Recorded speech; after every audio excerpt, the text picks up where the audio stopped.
whenever we look into the future, we always underestimate the pace of change. And when we look back, we always overestimate how quickly it took. If I think about things like Google as a utility really wasn't even dreamt of 20 years ago.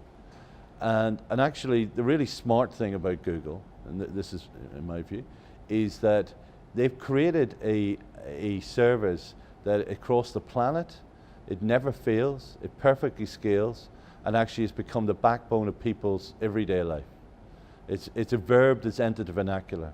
And technology is the backbone of how it will change people's lives. We think about the integration of music, voice, data, all of these things. I look at my children and the effect of technology's had on them. So I can't actually sit here and anticipate what will change.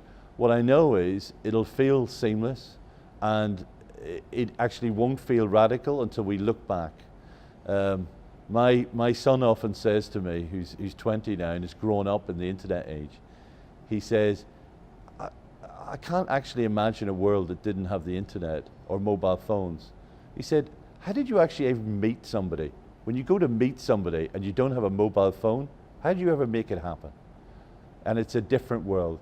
And I think 20 to 30 years from now, we can talk about channels and all of these things and how information will automatically connect and all the rest of it, but we can't quite predict it. We do know in financial services, in the way that technology has revolutionized the last 40 years, it will continue to evolve and revolutionize the next 40 years.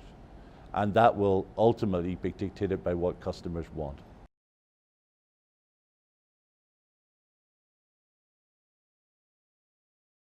The recent more revolution in sort of peer-to-peer lending that we see almost bypassing banks, I think we'll continue to see a growth in that, but my view is in the margin.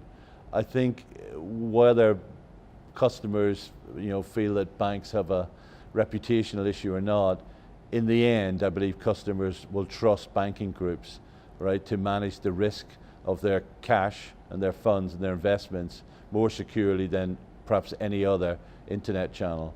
I think the last decade has shown us where failures in the GFC and other things, that in the end we need stable banks, right, to sustain communities and society as a whole.